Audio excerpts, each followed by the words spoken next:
Okay, good morning. We're calling together the September meeting of the Public Safety Commission at 8:34. Thank you all for being here. We'll start with a roll call of attendance.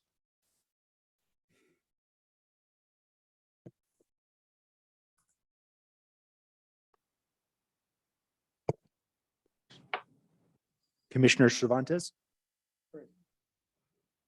Commissioner G. Commissioner Ding. Here.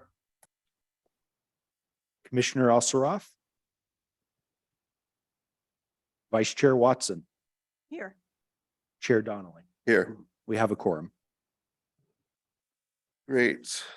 Let's jump right in with, is there any public comment today, general public comment? There were 2 public comments submitted, which are included in your packet. And do we have any public comment online?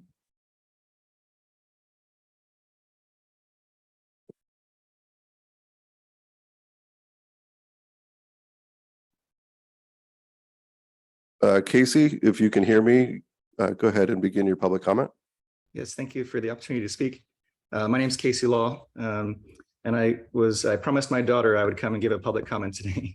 So over the summer, we were crossing Mission Street in the crosswalk, and on 2 separate occasions, we were in the crosswalk and nearly hit by a car. And I know that the Public Safety Commission has led, with the police department, has led enforcement efforts on safety for related to cycling and other, dangerous habits of drivers. And I wanted to ask for your support of crosswalk enforcement, especially on the highly trafficked crosswalks with no signal protection along Mission. I think those roads are quite dangerous and quite wide, and a lot of drivers don't respect them. So I appreciate your time and consideration of this. Sorry, what intersection was it again? I think I may have missed it. I think it's Mission and Fairview, right by, it's that one, and also the crosswalk that's a little bit closer to the train station, which both Mission have and Fairview is like by Aro, right? Is that what you're talking about? That's the next one over. That's okay. also, I think, quite dangerous. But then there's one further over towards the city hall, which is Okay, thank you. yeah, both of those have no protection and are. I have had incidents there that are quite scary. Okay, thank you very much. Thank you. Chair Donnelly, this is Council Member Primuth. Hey, John. Hi, if I could quickly respond, there is a project underway to install a rapid rectangular flashing beacon at that intersection. So there will be the opportunity for a pedestrian to signal with, LED bright lights, which will substantially upgrade pedestrian safety at that particular intersection. Okay, thank you. And Councilmember Primuth, I apologize for not recognizing you. I didn't realize you were online. If I may also address, the police department has noted that, and we will have our traffic enforcement unit out there to provide extra patrols. Great, thank you both. Next, we're going to approve the minutes from the August 8th meeting.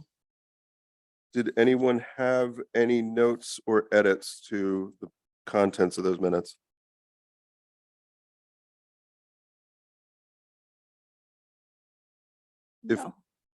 No. If not, can I get a motion to approve the minutes as submitted? I motion to approve. Second. We have a motion and a second. Can we take a roll call vote, please?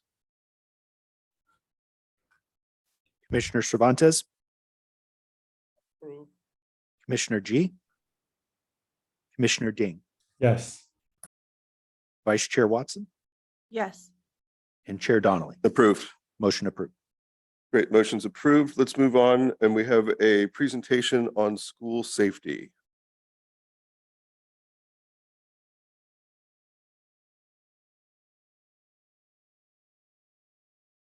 If I may just introduce, one of the things we looked at was not just school safety, but active shooter training. And one of the things we wanted to kind of highlight is what an active shooter was. And an active shooter is defined as an individual who actively engages in killing or attempting to kill people in a populated area. With the number of recent shooting incidents, it's highlighted the need for a coordinated response by law enforcement, but not just law enforcement, but by also other government entities to save lives. And the police department is committed to working with its partners to protect our schools, our workplaces, our houses of worship, transportation centers, and other public gathering sites, and certainly our community. And to speak more on our efforts and our training and our equipment needs, I'd like to introduce Sergeant Andy Dubois of the police department.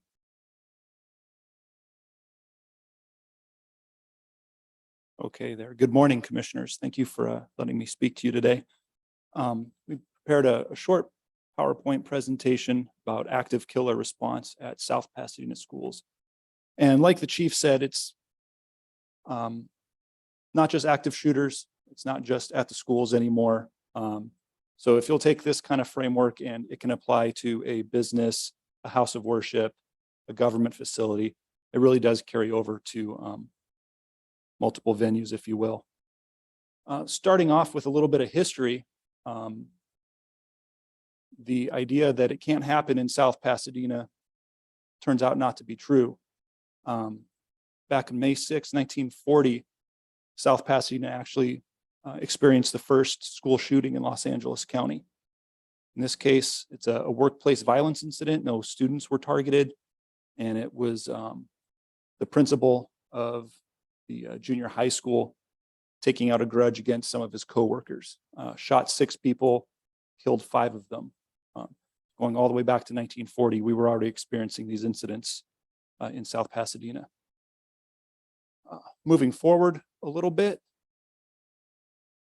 back when I was in high school, March of 1996 at South Pasadena High, I'm not sure if you guys were aware, we had a sort of school shooting. This was an incident after a powder puff football game. The game was over. We were on the field just kind of, celebrating. And some kids who lived up on the hillside overlooking the high school got a hold of a handgun and started shooting towards the field. In that incident, 1 adult man was shot and 1 student in my class was shot, actually. That went through the court adjudication process, and I don't think they actually ever filed any kind of severe charges against the people involved there.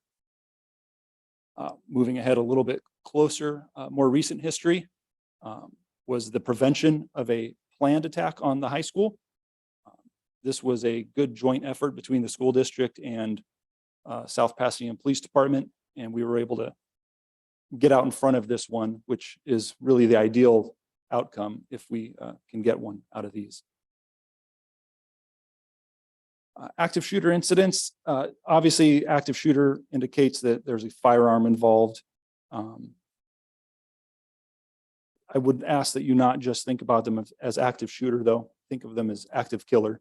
We just experienced up in Canada a mass stabbing event. So whether it's a mass stabbing, a mass vehicle incident, all these things can play together and they can happen here.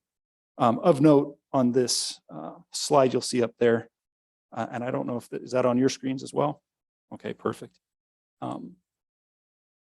Businesses are the highest location for active shooter incidents. And then number 3, denoted by number 44 incidents there, were at schools, education institutions. Moving on to the next slide, you'll see the, I think it's harder for me to read on here than up there. High schools come out on top as the most frequently targeted areas, followed by higher education being colleges and those kinds of education places. So good for us, we don't have any colleges in town, but obviously we have some grade school and high school issues to face. This is a slide about the outcome of the shooter. Oftentimes they're taken into custody. After that, that's the blue statistic there. Or they will commit suicide on their own before police arrive, or they will commit suicide once we get there and engage them, they end up taking their own lives. This was the slide that mostly caught my attention. This is based on the last 20 years, well, 2000 to 2019. And if you look at the lower left-hand area there, California experienced the most mass shootings out of the entire country, followed by, I think, Texas and Florida, or Florida then Texas. So we already know that it has happened here. We know that it can happen again. What can we do about it? Our response capabilities, our minimum deployment on a 12-hour shift would be 3 officers and 1 watch commander. That's our bare bones minimum, and that watch commander could be a sergeant or a corporal. During the week, on weekdays, we're augmented by having our detective bureau in-house. That's 1 supervisor and 4 additional detectives. And then we also have the traffic bureau, which right now would be 1 supervisor and 1 traffic officer. During any critical incident, we all form up together and respond to whatever the critical incident might be. And then also during the week, we're fortunate enough to have our lieutenants and the chief here to kind of take over those incident command duties. That would maybe be a pretty bleak picture, except that we're really lucky that we work well with our outside agencies. Immediately calling for assistance in an active shooter, we would have response from Alhambra, San Marino, Pasadena, and Monterey Park PD, excuse me. Followed on shortly thereafter, CHP and the Sheriff's Department would also be responding. I'm sure you've seen the photographs or the news footage of the response that you get during an active shooter, and you've got agencies from all over the place coming up, which actually ends up kind of being a detriment, but we would have effectively most of the San Gabriel Valley come and help us. In the event that this is a large-scale disaster or an attack in South Pasadena, we would roll over into what we call our mutual aid agreement, what we call Area C. And that's an agreement that commits 1/2 of a department's patrol force to come and assist us. So those agencies that would come and help us automatically include Alhambra, Burbank, Glendale, San Gabriel, Monterey Park, Pasadena, San Fernando, and San Marino. So we'd get half their department coming out to help us if anything went into a prolonged situation. While officers are on patrol, we are on patrol with supplemental equipment other than what we just wear on our gun belts or on our vests. All our patrol cars come with a patrol rifle, a patrol shotgun. Officers are issued hard body armor that is rated for rifle protection, a ballistic helmet, and then some less lethal capabilities, as well as a gas mask and a first aid kit for the officer. So regardless of how many people, how many cops we've got showing up, we have 2 immediate priorities. First priority is to stop the killing. That is to stop the aggressive, deadly behavior of the suspect. And that means using a contact team of 1 or more officers to search out and find that suspect and neutralize the threat he presents to his victims. Subsequent to that, if officers arrive and there is no active shooting or active killing going on, we start rescuing victims that are there. Anybody who's down or injured, not able to care for themselves or walk out, we start helping them with first aid and what we call a rescue team, which is nothing more than other contact teams coming in and getting the victims out. With the fire department on scene, we form a rescue task force, and that's us providing force protection to the fire department to come in and start doing what they need to do to get patients out and treated as well. So an active shooter, when we arrive on scene, officers are trained repeatedly solo officer response tactics to go into a school or a building and find that person on their own and engage them. Ideally, we would like to have 2 or more officers, but that's not always the case. Solo officer response might be the way we have to go. Other responding officers who aren't part of the contact team will form a rescue team and start removing victims out of there and start applying what we call TCCC, or Tactical Combat Casualty Care. And then, like I said before, we'll form up a rescue task force with fire and help kind of provide force protection for them. So Tactical Combat Casualty Care, we have a robust program at our department. We train all our officers on how to apply a tourniquet and apply quick clot or hemostatic gauze to help stop severe arterial bleeding. It's a method that only deals with life-threatening injuries. If you need a Band-Aid, that's not what we're there for. And it's for penetrating trauma, any kind of amputations or arterial bleeding. And it's based off of lessons learned in the global war on terror. As terrible as that was, we've gotten a lot of good advancement in medical aid that we can apply here. The officers are equipped with an IFAC. They get a tourniquet, some hemostatic gauze, gloves. And when I say bandages, I'm not talking about Band-Aids. They're wraps to hold the hemostatic gauze and things in place. And then we have additional kits available to bring to the scene when necessary. So part of that training, you'll see here, this was a exercise conducted at the middle school. On the left, if you can see there, there's a brown backpack on the corner, kind of on the floor there. That's one of our training aids. It's produced by a company called Skedco. This is a volunteer participating in the moulage training. That blood gives the officers and the paramedics who are training with us a visual cue on what kind of aid they need to render to the victim who's play acting there. This is one of our officer role players. He's basically, I don't know how well it comes up on your screen. He's really covered in fake blood there. And you'll see the backpack training unit. That's battery powered, pressurized, and it will simulate arterial bleeding. So the officers and the paramedics can learn which kind of medical intervention they need to apply. And these tubes, when the backpack's hooked up to the role player, will pump just the same as a arterial bleed will, adding to the realism of the training. This is Rescue Task Force training. This is San Marino, Alhambra, and San Fernando police and fire working together to rescue a victim during that exercise.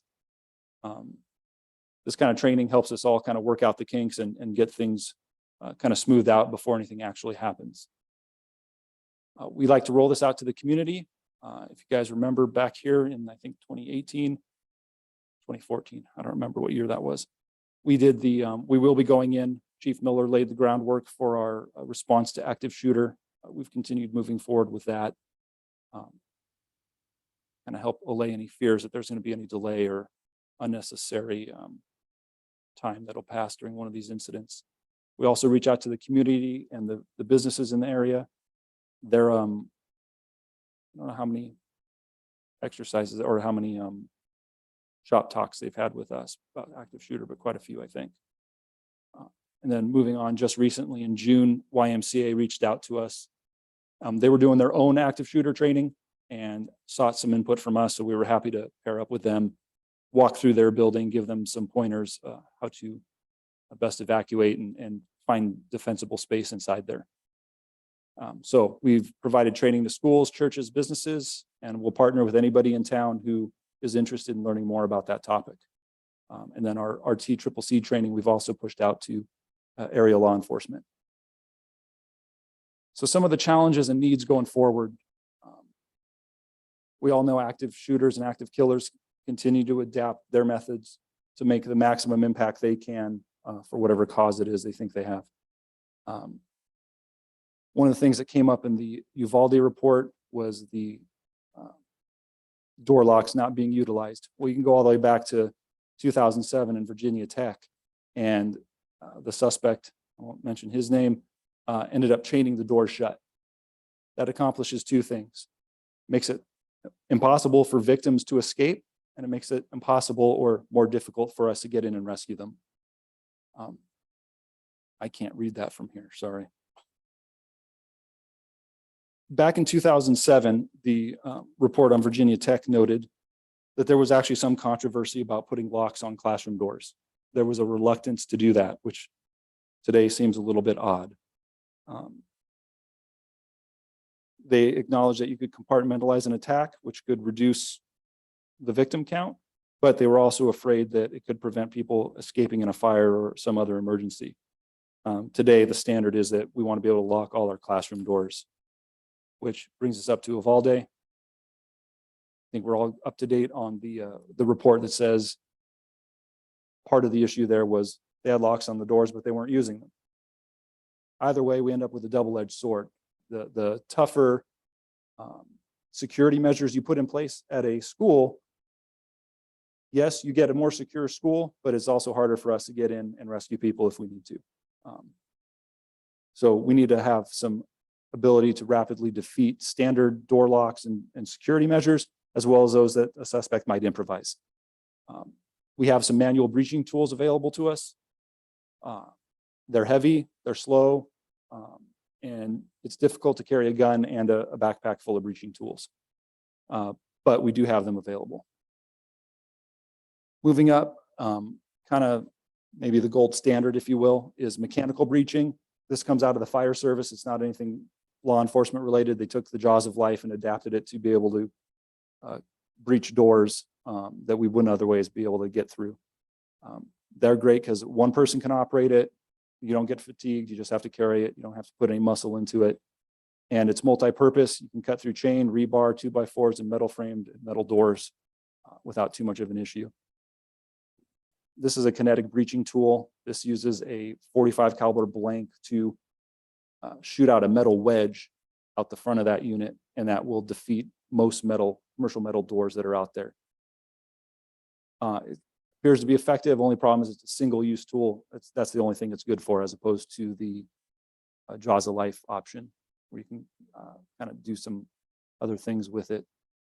Ballistic shields going forward. We know that with Uvalde, that came up as a big issue. The officers were afraid to engage the suspect because they didn't have any protection against rifles.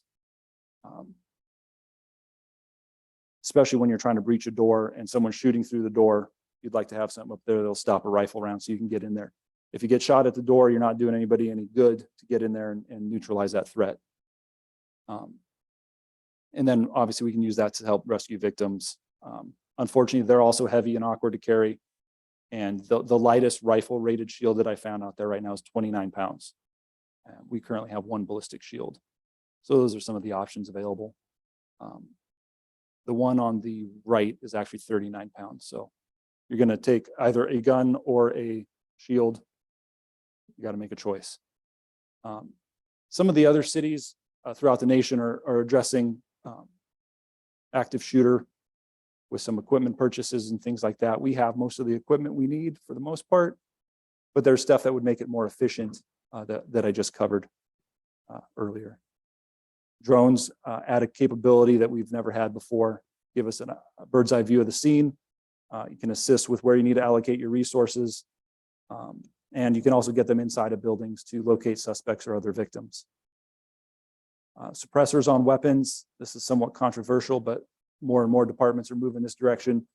Only from a workers' comp standpoint of firing a rifle indoors is going to deafen you and your partners. And unfortunately, we're seeing some retirements of law enforcement because they can't hear anymore.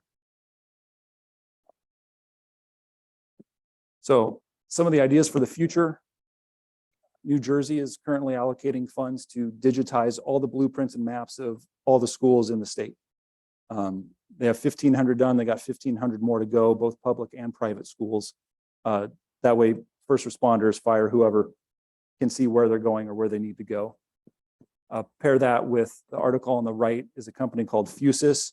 They join security cameras into one point of contact for the police department. So once activated, the school district can share their security feed with the police department, which gives us a little bit more of an advantage going into that situation, having that intelligence before we actually get on scene.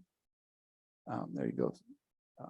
So being able to see blueprints and maps of all the schools would be a huge help, as well as getting access to all their security cameras. Alert, if you guys want to follow up, they have some great training and articles on active shooter. They also are part of an organization called Don't Name Them, which is putting forward the effort to not repeat the names of the suspects involved in these. They believe that the victims and the people who go in there to rescue them ought to be addressed way ahead of the suspects in these cases. And with that, if you have any questions, I'm all yours. Hi, Beth G. I'm one of the commissioners. So I had questions about, you had mentioned in one of the slides that when all the other areas see support staff come in, that it might be a detriment because there's too many. So have you worked out the kinks in terms of determining which of those, I guess, which cities would be more involved in the shooting so you don't have too many cooks in the kettle? Have you worked all those kinks out? And secondly, in regards to the schools, is there any plans for active training of the teachers and the principals to engage in medical care for the students? Is there any chance of having the TCCC kits next to the AEDs or in every classroom? What are your plans for actively engaging the schools?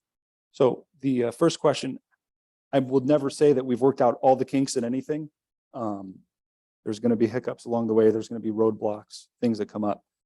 The best way that we've learned to mitigate this kind of overwhelming response is instead of having outside agencies respond directly to the scene, they respond to the incident command post, which is usually at a strategic location far enough away to not be involved, but close enough that they can get from there over to where we need them at the scene, as opposed to flooding the area with cop cars. One of the problems in the Aurora, Colorado shooting was you had tons of cop cars there, but you couldn't get medical ambulances in to get to the victims.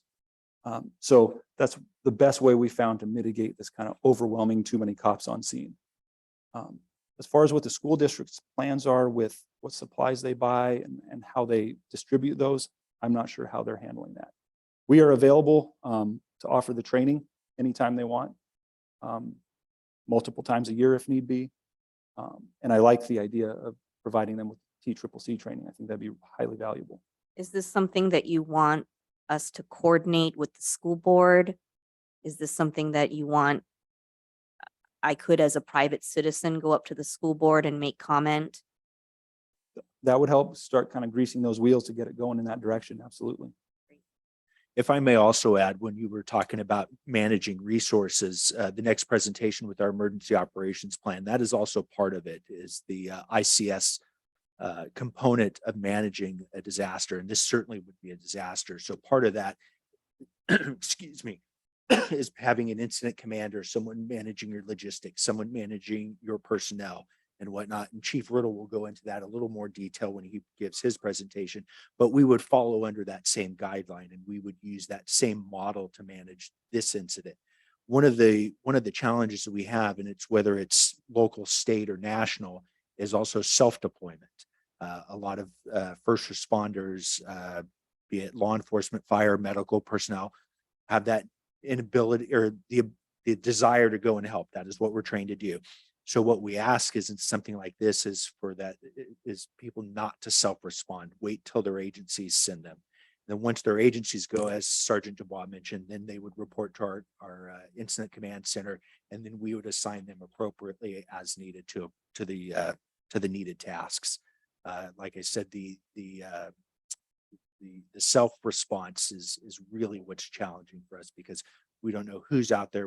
There's no accountability. So that's why we use a very specific system so that we track all of our resources, all of our equipment, and we know where everyone's at. But as I mentioned, this goes along with Chief Little's presentation and it's part of it. So when you do hear his presentation and you're reading through his documents, this is a great example to kind of put in place so that you can maybe understand the dynamics a little bit better.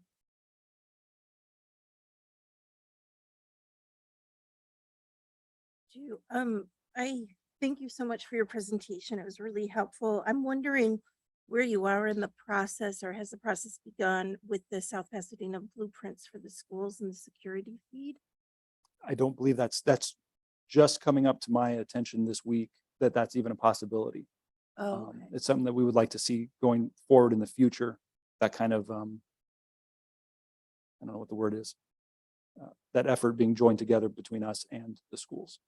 So we Yeah. do have blueprints. They are not digitalized. They are hard copies on paper that are available to all the officers, but a digitalized version would be much easier, especially now as we get into technology and we can actually see live feeds. That would be something that we would look to do. Well, those two just seem very important and seem to be like some of the best practices coming forward, right? So I'm wondering, going back to the question earlier, is how can we as a commission support that in getting done, I guess. certainly we can bring it up with the school district and let them know where we're coming from. We work with them very well. After every incident, I reach out to them personally to offer training. Certainly the beginning of every school year, we offer training. I know we review their comprehensive school safety plan once a year as well. So this is, I think, a great time to bring up the topic and how we can move forward and better enhance their capabilities as well as ours. Great, thank you. I have a question.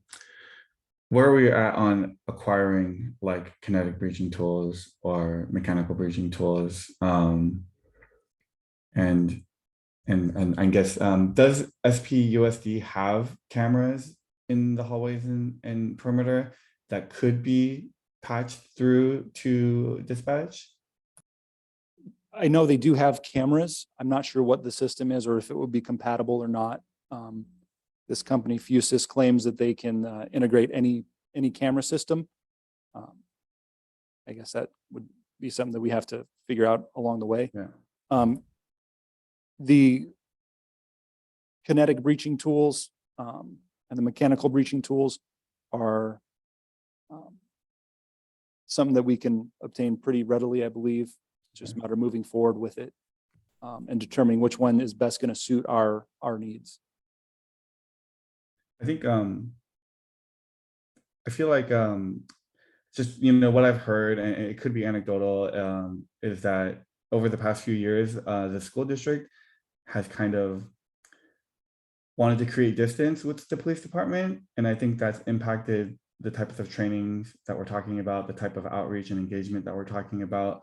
And so I think one of the things that can be done is that people watching this, commissioners, as private residents, can help engage the school board or the district and ask for these things and push for these things, because I think the sense I get is that the school board, or not the school board, but the district has taken steps over the past few years to kind of distance themselves from the police department.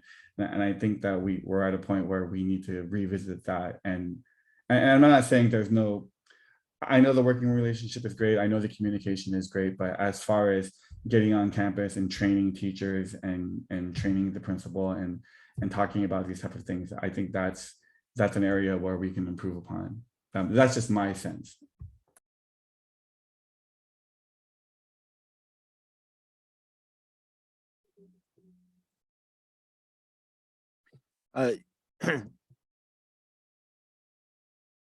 It's certainly something we'll bring up and we'll work at addressing. And as we move forward, I've talked to the district supervisor, and he's expressed his interest in enhancing our partnership. So it's something moving forward. As with anything, I think there's always room for improvement. Yeah. And we will look this year to try to work on that and enhance our. What's the current posture of the school resource officer with the district?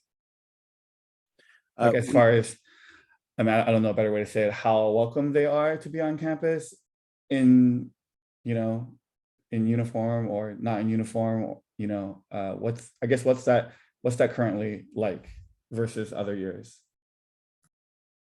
We still have our liaison officer. He is present. I think over the last 2 years, there's been certainly a lot of discussion about having an officer present. Whether there was a discussion whether having an armed officer was appropriate. The school district has always certainly stood by the police department and having them there. However, the role has been limited. We're not there as often. And I think that is kind of where public sentiment and request was headed. There's certainly some groups out there that would like to see the school resource officer or liaison officer removed.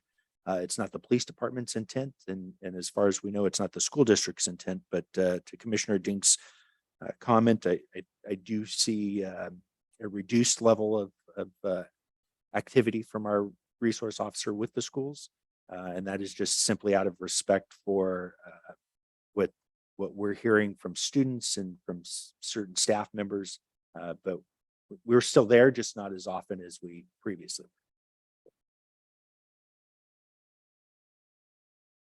Anything else, Jeremy? I'm good, thanks. I have one quick question, Sergeant. Yes, sir. When you were talking about the Area C large scale response, what defines large scale? Would be anything that exceeds our capabilities with the resources that we have. We would immediately reach outside. That also includes pre-planned events, 4th of July parade, any kind of, the bicycle ride, 626.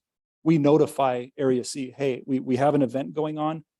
If we have problems, here's where we need you to go. So there's a pre-planned aspect to it. And then such as this, an unexpected disaster, an attack, everyone's already on board and there's a different protocol, but we just say, hey, we're activating Area C. We need your help now. Okay, great. Thank you, Sergeant. Thank you so much for your presentation. Yes, sir. And we're going to move forward to the next presentation regarding disaster preparedness.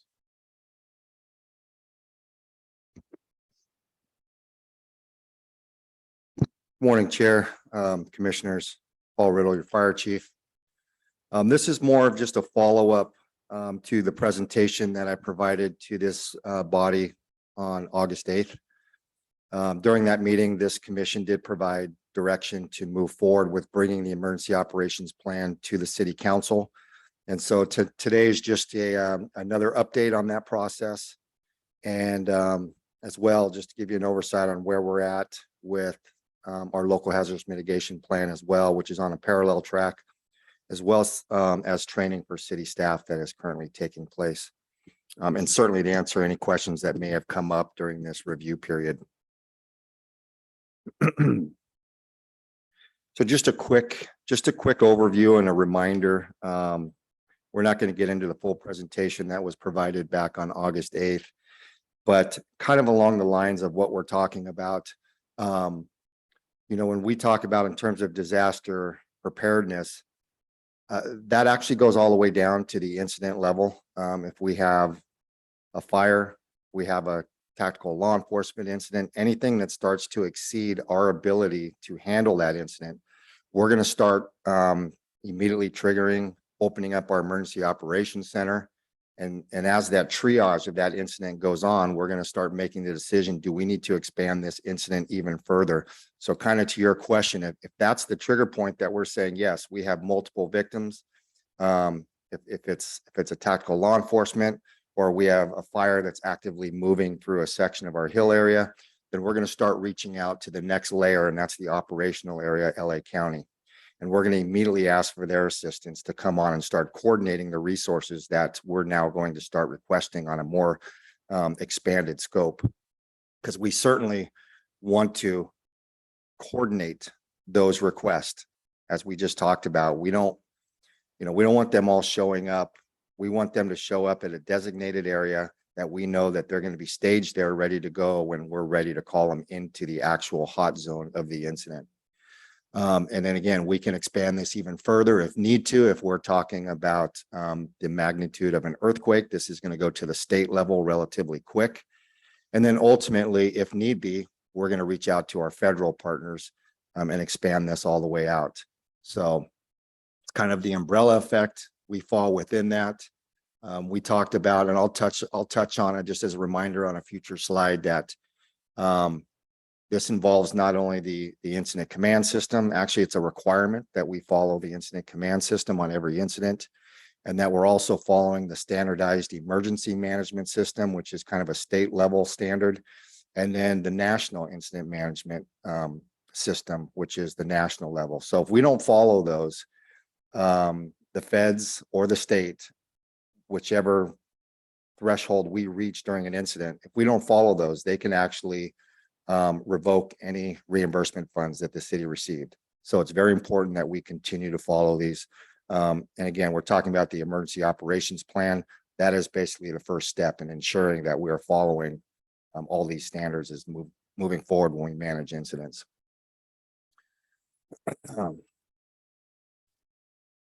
So as I stated, we presented on August 8th an overview of the emergency operations plan. We took some of the feedback that we received from this commission. We embedded it in the document. We have then provided an overview to the NREC. We did that on August 23rd. That was a little more specific. Their presentation was more geared towards one of the annexes that is embedded in the emergency operations plan, the heat annex. And I'll touch base on a slide coming up on what some of their suggestions were and kind of what the focal point of that discussion was. And then Chief Zanison, our emergency manager for the city, has also met with LA County Office of Emergency Management, as well as Area C Disaster Coordinator. Area C covers 13 agencies from Burbank to Arcadia down to Montebello. That's what we consider, that's identified as Area C in LA County. And then ultimately, the emergency operations plan is scheduled to go before the city council on October 19th for approval.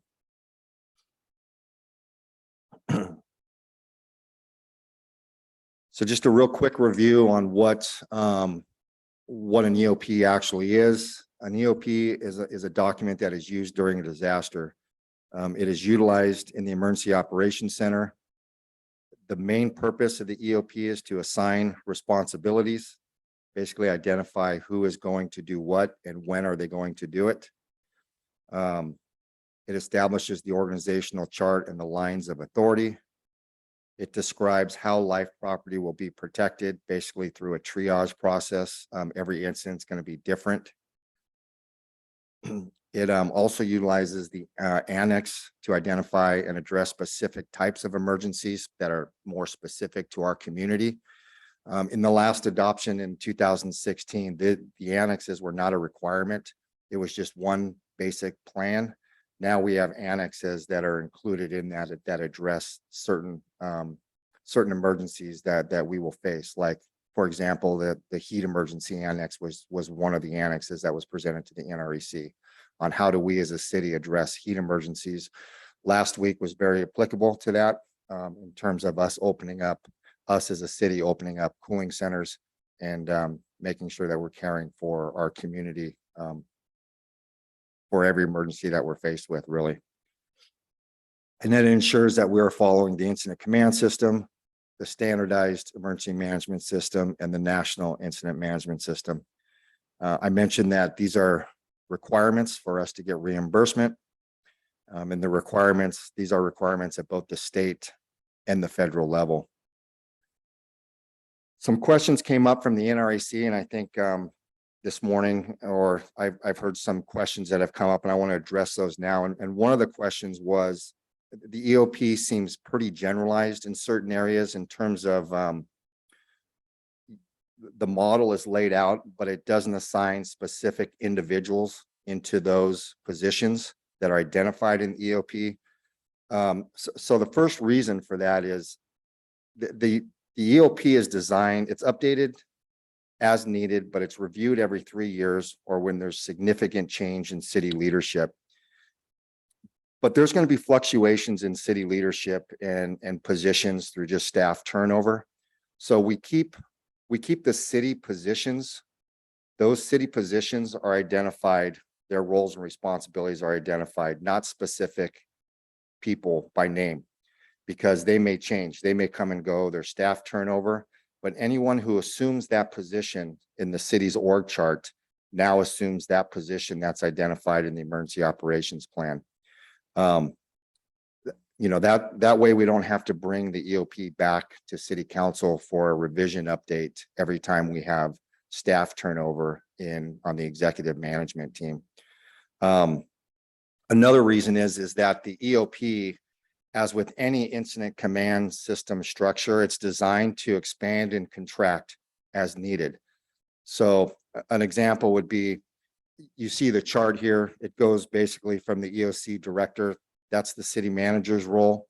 Technically, that's the city manager's role. The staff below her involves the PIO, legal officer, safety, liaison, EOC coordinator, and then you have your specific functions identified below that. But if we had an incident on a early Sunday morning, and let's say the police chief was the only one who was able to respond in, and Brian was the first one here, Brian is going to assume all of these roles at one time. he's going to be everything on this page because there's simply no one else to take on that responsibility. And as staff comes in, if I'm the second person to come in, Brian and I will have a conversation as to what is the best role for me to take. What is happening? How dynamic is the situation that we're trying to address? And I may jump down straight to operations. So the plan is identified specifically that we can contract it and expand it as needed, and then plug those or fill those assignments as needed as well. So that's a big role early on in an incident, is to start to triage and kind of get a global look at what we're going to expect. And if this is going to be something that we can mitigate with our immediate resources, we may not expand this much at all. It may be held by the engine company captain. He or she may not feel the need to expand this any further than that. And as the event grows, we will start to fill these positions. I talk about it in an upcoming slide. On a parallel track, we're training city staff as well in EOC management and operations. So all of our executive staff is going through a training, monthly training, where we're taking on, we're looking at the EOP, we're looking at the EOC and how we operate and how we manage incidents and who does what and what their responsibilities are, and starting to mock up some scenarios. Ultimately, at the end of the year, we'll have a pretty comprehensive drill that will involve everyone that's going to be involved in a disaster. So we'll start with the Great Shakeout in October, and we'll start moving towards a more comprehensive EOC drill at the end of the year.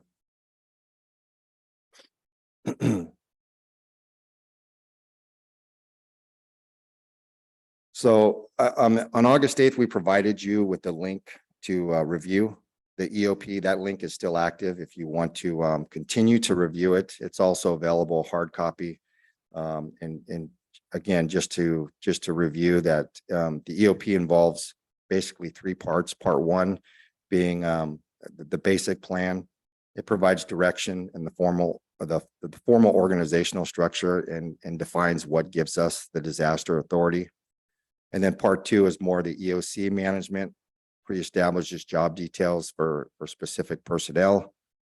And then it provides annexes as well. And those annexes, again, are specific to disasters that we could be faced with here in South Pasadena.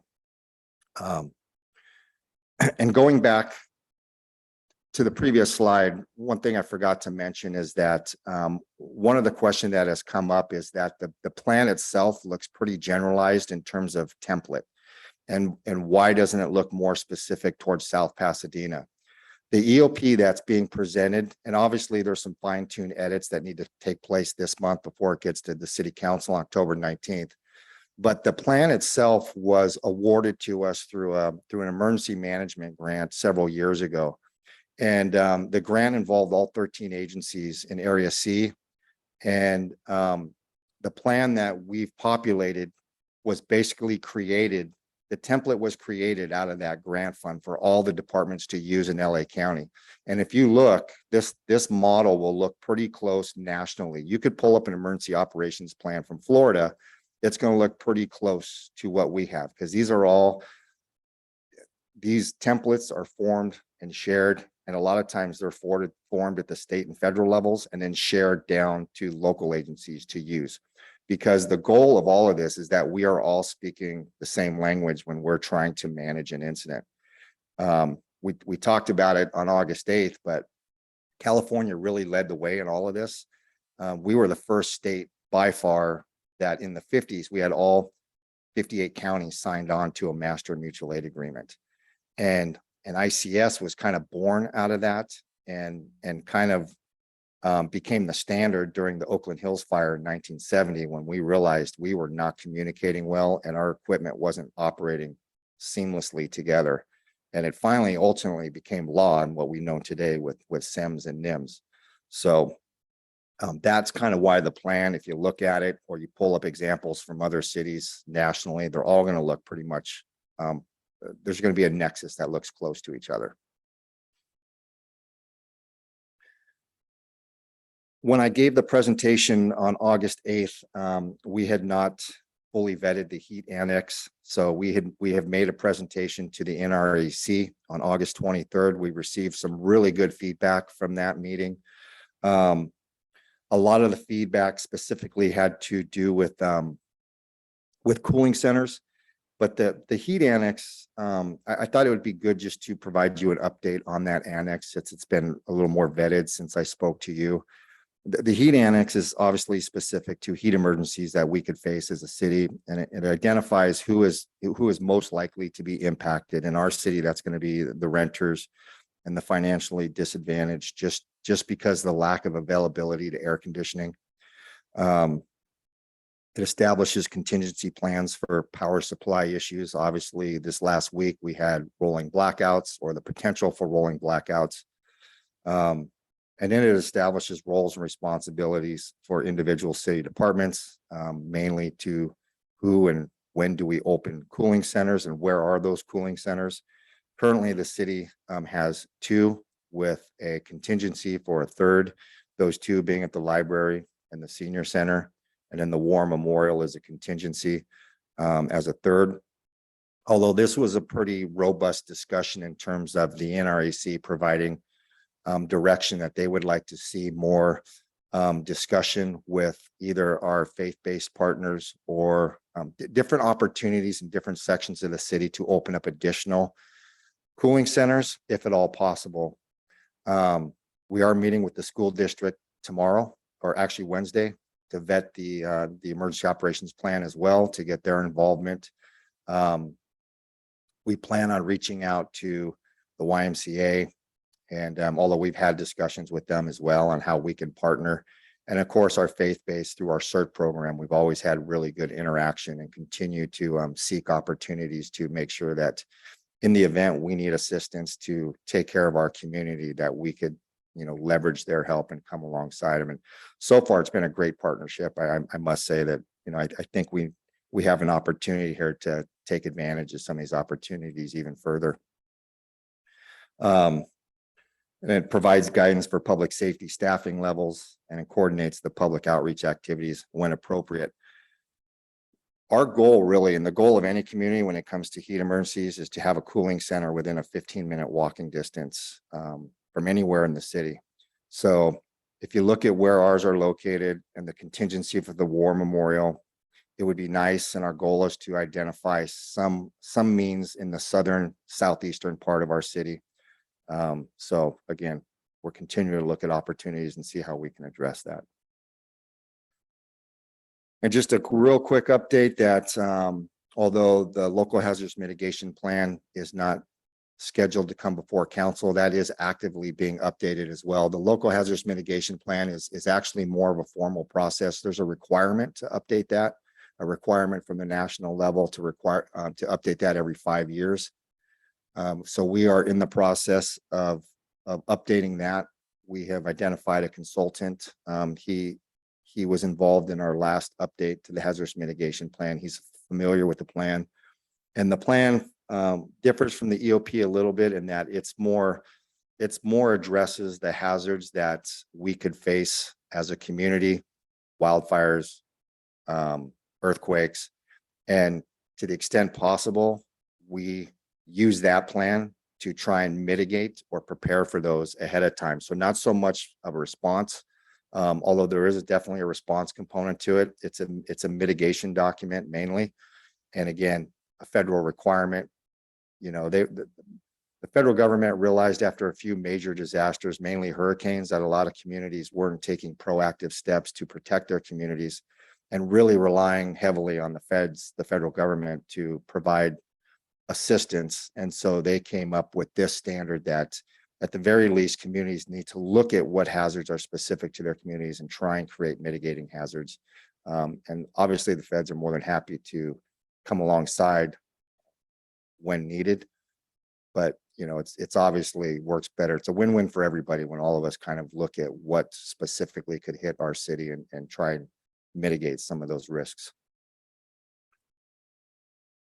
And then I mentioned earlier that we're also on a parallel track training city staff. That training is actually evergreen. I don't want to make it sound like we are just all of a sudden starting this. all of our city staff and as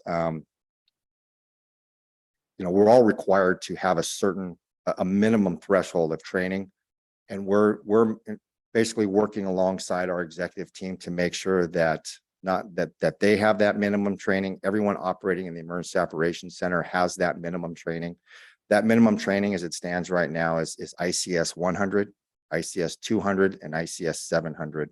Those are offered free online. And so our city staff is engaging in that, making sure they have those certificates. And then after each council meeting, once a month during our debrief, we take about an hour and we walk through scenario and we talk about different forms and different priorities and just make sure everyone's comfortable operating in their area of responsibility in the Emergency Operations Center.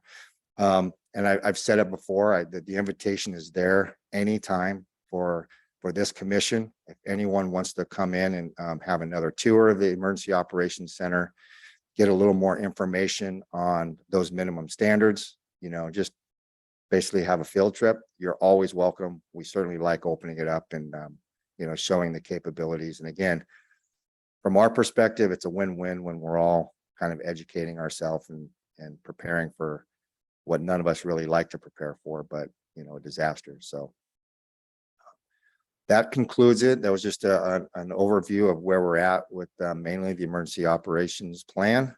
So if I know there was some specific questions, I hope I addressed those. And if not, we have some time. We're kind of in the period where we're doing cleanup, mainly edits to the document and finalizing the presentation. But if there's some specific questions or suggestions that we can embed into the plan, we will certainly take that into consideration and look forward to receiving those. Thank you, Chief. I have a quick question. Are city buildings and or commercial buildings exempt from brownouts?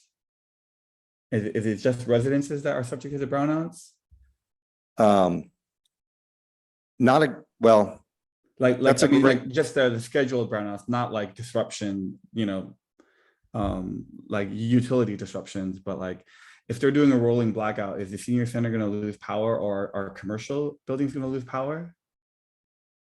That's a great question. And actually it's a very appropriate question because the NRAC asked a question along those lines. And I thought that I knew the answer to that question. And I've reached out and we're trying to get some clarity on that question because you kind of hit it that on a generalized rolling blackout or as an emergency, well, that's the distinction we're trying to get some clarity on, because when rolling blackouts occur, it's considered an emergency to the main power grid. So structures or buildings that we thought would be exempt from those have been included. So that's what we want to find out, because that is one of our contingencies. If we lose power to one of our cooling centers, we have backup generators, obviously to City Hall. To the extent that the senior center and the library could come up, that's a concern for us. So I'm not so sure I have an answer that's solid standing before you today, but it's something we're definitely trying to get some clarity on from Edison. Thank you. Okay, any additional questions? No, not at this time. Commissioner G, do you have anything for the chief?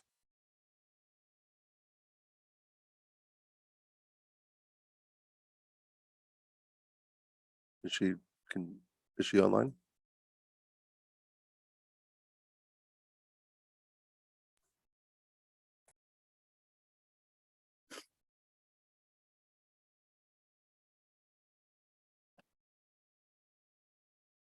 Hey, Commissioner G, it seems that you're muted if you're trying to respond.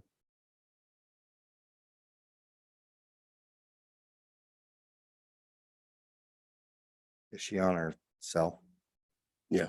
Stars. It shows she's on, but maybe she stepped away for a minute. Okay. Yeah. In that case, I hope that she would address any questions with you offline, Chief. Yeah, I certainly made myself available. We're going to touch base here in the next week. And go over some of those concerns. That's great. I have a quick question for you about the cooling centers. What Yes. are the hours of operation? And in terms of the senior center, is that open only for senior citizens or is it open for the general public? No, cooling centers are open to the general public. The hours of the cooling center may vary depending on the heat emergency and the expected temperatures at given times. So Sheila Pouch, the director, coordinates that, but we work closely together. So this last week was a good example. We had some set timeframes in place. An email went out to all the public safety as well as, with Sheila, and we talked about those timeframes, and we added an extra day and we adjusted the timeframes. So when we open those, when the city decides that we've hit a trigger point, there'll be updated times pretty much with everyone. Okay, so it's temperature dependent, not Temperature dependent. dependent, staff availability, which is probably the least because, we're kind of getting out of that and we're, more staff is available to open up those key cooling centers. Okay, great. I'm sorry, do I have a question? So I know on Wednesday morning, we had a blackout in the area and we're having more and more along that area of Mission, right? By Mike and Ann's. And so I'm assuming that the library is impacted by that. I don't know if it goes on the other side of the street or not, but I think this was probably like number 6 for this year. So I'm wondering if there's like any plans for them to have the backup generator and if their electricity did go out on Wednesday. So first of all, I confirmed that their power did go out, and that's going back to Commissioner Ding's question. That's what really prompted me to say, well, okay, wait a minute here. So they did lose power, and what was the second part? I'm sorry, the second part of the question. Yeah, okay. Yeah, so Chief Zanison and I have looked at opportunities coming up to purchase, leverage a few of those actually. And this is kind of was generated in some other power outages that have happened and power grid issues where Public Works has a few extra, but what our concern is that if we're going to purchase emergency generators that are going to be used specifically for disaster preparedness, that they don't get used prematurely for something else. And then when the power outage hit where we really need it, that we don't have it because it's being used somewhere else. So we're looking at it more as being stored in an area that is either on site at the fire department or at site at the location where it would be used, where it's more of a permanent emergency backup. So to go back from our perspective, yeah, we're definitely looking at contingency plans that we need to address. And very simply, it's just buying more backup generators. But I have something to add for Commissioner Watson. Pretty much, as far as I understand, any portable generator does not make enough juice to operate an HVAC That's unit. correct. You basically need like a diesel in-ground generator to be running an HVAC unit. So with regard to how effective it would be for a cooling center, it might run some fans and some lights, but you're not going to get central air out of a portable generator. Yeah, these would be pretty, if they were portable, they would be on a trailer. So one of our apparatus can be used in a contingency. It's our air utility that we are currently, we've appropriated funds to replace that. But that has actually a generator built into that apparatus that is big enough to run. But obviously then that takes one of our primary response units out as well. So just going back to the, it's pretty clear that we need to move forward with getting some sort of emergency backup for those locations.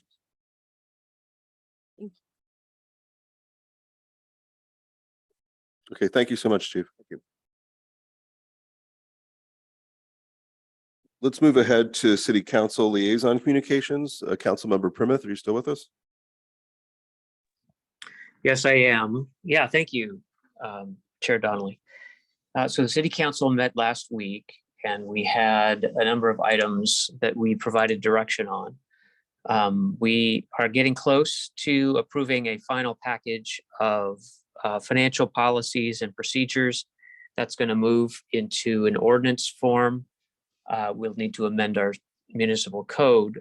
We've had consultants and we've had a number of our finance team working.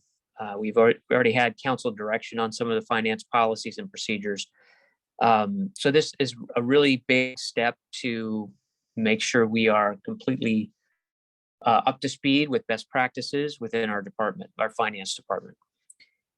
We also had a council discussion on giving approval and accommodation to allow for the Tournament of Roses group to construct a float barn in the parking lot of the War Memorial Building. So we're hoping we can, provide a permanent home for the float and the tournament to do more effective volunteering and storage of materials. And they've been doing everything the hard way for over 100 years now. So it might be nice to give them at least a permanent home, give them a little ability to accomplish their mission a little bit better. We had a number of consent items that we approved. We're moving forward with a new position in Public Works for transportation program manager, someone who can coordinate all the funding, all the many moving pieces that are going on in transportation. And hopefully we can start getting some traction on, not only just all the different funding programs, but the actual repair and resurfacing of our streets. That is a huge priority for us. And that's the essential part of my report. If I'm happy to take any questions. Any questions? Commissioner Ding or Commissioner G? No, I'm good. Thank you. Okay, thank you, John. Thank you so much. Thank you, everyone. And we'll move straight to staff liaison communications. Thank you, Commissioner. I have a couple of items. One is I'd like to touch on the fatality traffic collision that occurred last month. The investigation has been concluded. The case is being presented to the district attorney's office for consideration of filing. I'd like to address that there were some rumors that were put out there that it was a hit and run or possibly DUI related. It was not a hit and run. And at this point, we do not suspect that drugs or alcohol played a role in it. On October 2nd, we have our open house. It's citywide. It'll be here at the City Hall facility. So we encourage all our residents and commissioners to come out and participate. Previous years, it was public safety based. This year, it'll encompass all city facilities. So Public Works, community services, including police and fire, will be out here. The police department's actively recruiting for our frontline police officers. Right now, we have a roughly about 30% vacancy slot, so we're hoping to fill those shortly. Tonight, we have a Caltrans meeting. It'll be here at 5 p.m. in the City Council chambers. We're going to address some safety issues and some upcoming changes with the Caltrans properties. And then also the police department is looking at, we're finishing up our policies and procedures and the fees related to concealed weapons permits. There was a change recently with the law. The Supreme Court made a decision, and that certainly affected South Pasadena. Previously, the Sheriff's Department handled all our concealed weapons permit applications. Now the police department will be taking that responsibility back over. So we hope to be up and running within the next month or so. And that is all for my updates. Chief, will CCW will be in the form of an ordinance? And if so, will that be coming before us? The CCW policies and ordinances are already established. What will be coming forward is the fees that the police department is looking to recover for processing. Okay, thank you. Any additional questions for the chief? Yes, I do. I want to know, there is this turn when you are coming from Revelia onto Fair Oaks, and there is this turn that is the scariest thing ever, because you don't know if the center, the center lane is going to turn right or is going to turn left. or if the what's called in the lane on the right is gonna go all the way to the freeway. And to me, that is such a dangerous thing. I had many comments, many people have approached me on that. The question they asked me straight to my face is, who was the clown that designed that? That is a joke. How could it possibly be that they designed something so dangerous that it puts so many people in peril? So I want to know if that can be addressed, if something can be done about it. I can certainly bring your concerns forward to the Public Works Department and the MTIC Commission and have them look at it. Yeah, and while you are at it too, I heard a few things about the mission, the crosswalks for pedestrians on Mission, which we all know are so horrendous. They only mention the ones on the west side from Fair Oaks onto the west. However, on the left, going toward Marengo, there is this cross walk on that it has a stop, and it's on actually Marengo and also one on Montrose. And on that one, what makes it so dangerous is that the people that are coming from the east side are in such desperate state to make the light on Mission that they disregard any pedestrians that are crossing at the time, and they just speed through regardless who is trying to cross. I know one of my neighbors got run over on that corner. The person never stopped. She was walking her dog. She was a senior citizen. She was walking at a normal pace, and she was counting on the crosswalk, but she got run over. So I think we have such dangerous areas where people's lives are in danger, and I really think it should be addressed. It's very important. I will be happy to bring that information forward to the MTIC Commission so that they can look at it as well. Okay, anything else for Chief Zielinski? All right, thank you, Chief. Chief Riddle? Just a quick update on our recruitment efforts as well. We just completed the application phase for entry level and lateral firefighter paramedics. We received 13 applications from lateral applicants, 13 final that have cleared the vetted process for the applications, and then 14 for entry level. So we'll be taking 27 total applicants to interviews early next month. Again, we have no current openings, but we are projecting several just with through our normal succession planning and some long-term injuries that may be retired out. So the other thing I just want to bring up, and we'll be seeking some assistance from this commission, is just we're trying to get the word out for a program that currently exists, is our paramedic subscription program. We're looking for additional avenues to promote that program, especially specifically to our seniors or those who may live in apartments. Those are the ones we're trying to get the word out to, that this is a great program, and we encourage anyone who has not already signed up, anyone who's received a bill for an advanced life support transport knows it can be upwards of $3,000. Where this paramedic subscription program is $90 a year, and it covers everybody in your household.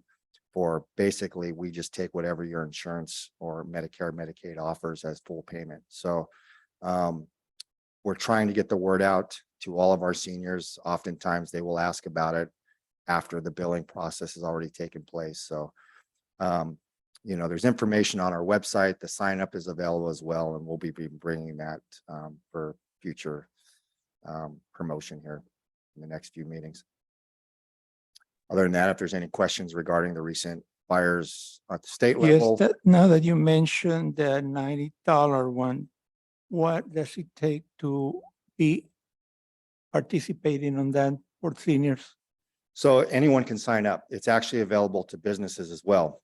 So anyone who wants to enroll, any household that wants to enroll in the paramedic subscription program can simply get on the fire department's website. There's a sign up online or information. Currently, we don't have online available, but you simply come in to the front desk during business hours and sign up. And signups are coming up. So we do that on a calendar year. So signups are coming up through December. So and we actually offer 2 signups, one in June and July also. So that's a prorated fee, but we encourage everyone to sign up at the beginning of the year just to be prepared. And yeah, that's open to anybody. And businesses with 10 employees or less, it's a little more. It's only $10 more a year, but it covers all your employees as well. So only when they're in South Pasadena being treated and transported by South Pass paramedics. So, what do you, I'm sorry, go ahead. This is Commissioner G. So I have seen this idea work in neighboring cities and it's great. I just don't think that we are publicizing it enough. We're not, there isn't enough coordination between us and the, what is it called now? It's not called the Senior Citizens Commission, but they're under the umbrella of the, a larger commission. And I think it should be advertised at the senior center. It should be advertised in the, there used to be a recreation book that would come out. And I know it's only online now, but I have not seen that advertised in that resource. And even simple things like flyers in the community, advertising in the South Pasadenan and the South Pass Review. Those are all things that we have not done to make this service known to the senior citizens and to the businesses. Point well taken. And, you know, again, I want to be really careful that we're not going back and blaming everything on the pandemic, but we had a really good outreach that was starting pre-pandemic. We were in conjunction with Public Safety Commission, with the senior center making presentations. And you know, and then we all were kind of set back by the pandemic. So we're circling back on some of those promotions and programs that we think are very important. And to your point, Commissioner G, you're exactly right. You know, we can do a lot better than we've been doing. And, you know, we're prepared to do that and partner up and get the word out. Because again, it's a win-win for everybody when we're signing up for that. And, you know, saving people a lot of money, actually. What I quick want to question. know, when you're Okay. talking about $90, if it's a couple, are you talking about the $90 for a couple, married couple, senior, or are you talking about per person, $90 per household. per household? Yes. Oh, okay. Covers everybody. And are we talking about the $90 to use for the paramedics to take someone to the hospital, or for the paramedics when they just come to your house? No, that covers from treatment and transport. Because we're collecting, we're billing and collecting off your insurance. So whatever your insurance, including Medicare, Medicaid, whatever their billing threshold is, we accept that as payment as in full.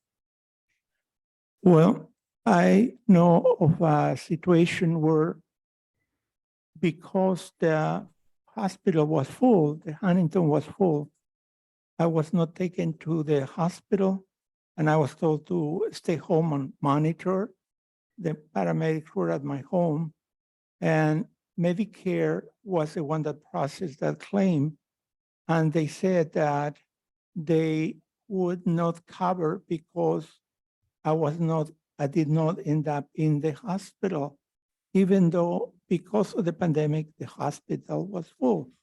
However, I keep being billed from the City of South Pasadena Fire Department $653 because they came to my house.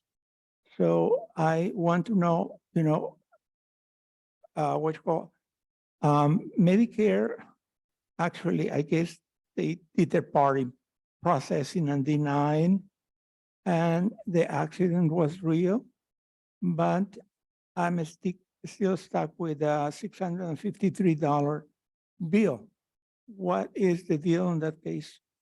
Were you subscribed to the paramedic subscription program at the time? At the time, I didn't know about this.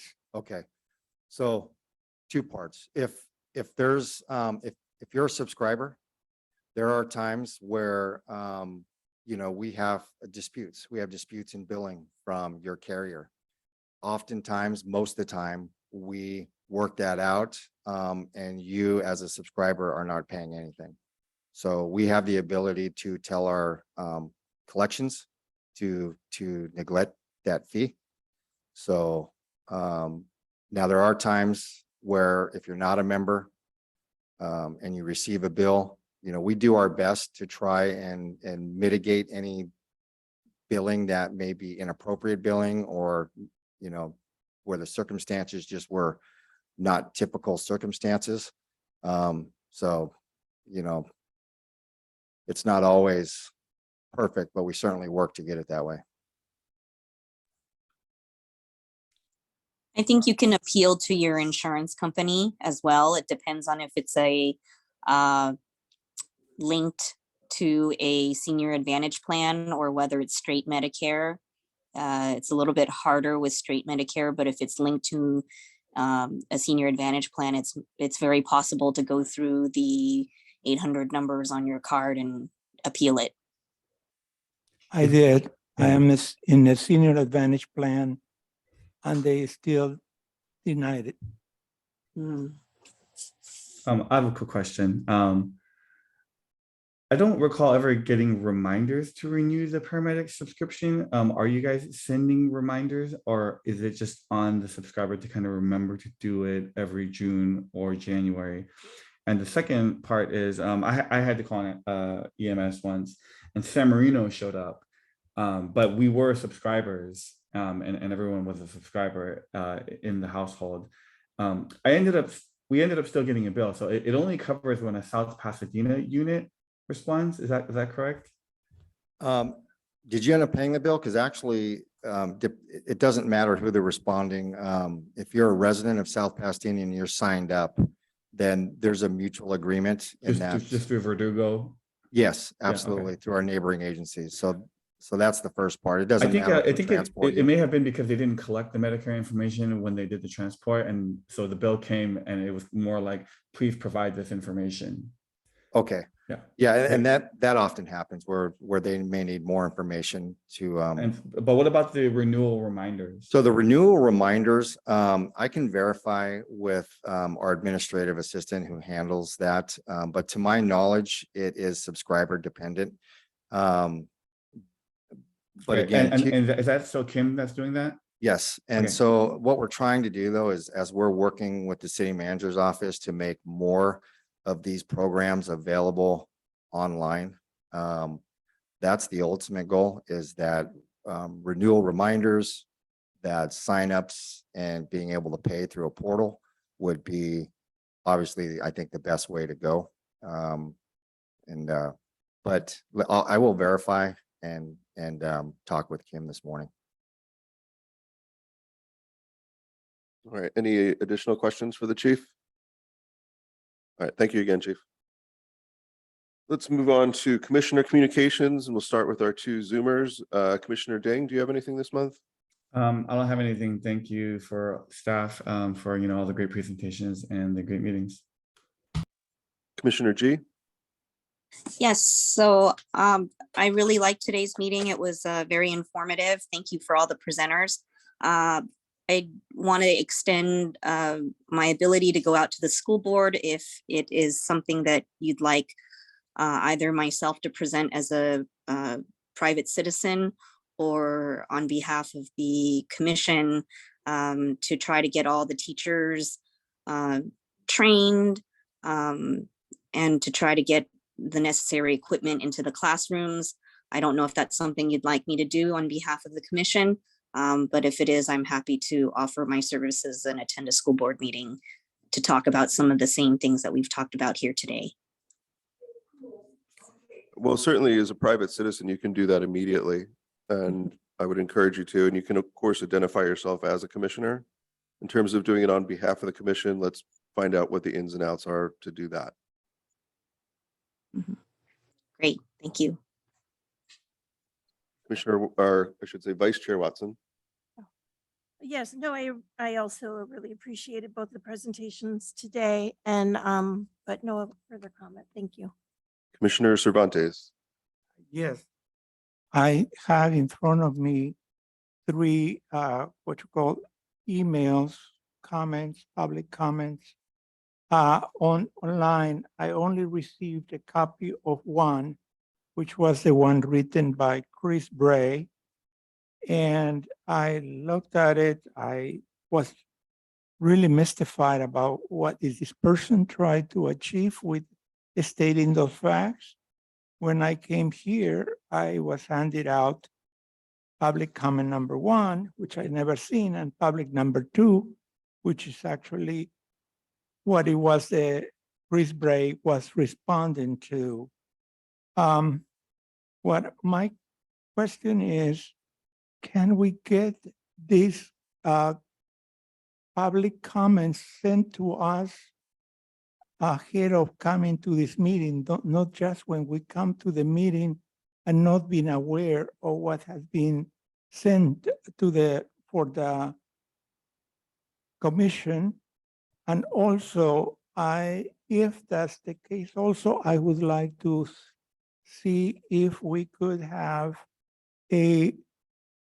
agendize the comments from the Chris Bray for our next meeting. I was very shocked by reading what he wrote, and I want some clarification on all that. I am not very much into writing down insults online, and I found offensive both as being from Latino descendant, as well as the way the people from Come First was addressed. I found that both of them were like, I'm not sure I like any of this, but it doesn't mean that doesn't need to be addressed and discussed, because this is something that we need to be aware of and not just address it as something that this doesn't matter. Okay, thank you. I have just one comment, and I'd like to encourage, we talked about the cooling center and the importance of the library filling that role. And this fall, Measure LL is on the ballot to renew critical funding for the South Pasadena Library. So I'd like to encourage all South Pasadena voters to vote yes, to keep the staff and the services of the library running as smoothly as they have for the last 30 years that voters have approved that funding. And that's my only comment this month. Thank you, everyone. Meeting. I'm sorry. Oh, Chief. So for Mr. Cervantes, what exactly would you like agendized? I like to agendize the letter where he quotes and he puts in, he says something about the Latinos and the what you call being part of the biggest problem as far as crime is concerned, even though they are such a minority, the crime committed by them is way above half, 50%. And I like to agendize this whole thing. What are we talking about when we refer to the Care First report? Since I just received the Care First report, I did not have time to look at it. The only thing that was emailed to me was Chris Bray's comment. So I want to know what, I'd like to know what Comforts has said. And also, but I like to agendize what it is that, what the problem is. And I think he's also putting some blame on the police, trying to say that they are, what you call, they are not to be a public security for big business like supermarkets and what things like that. I like for that to be addressed. Thank you for the clarification. Okay, For clarification, when we received the email from Chris Gray, it was not through the department, it was through him directly, correct, in our emails?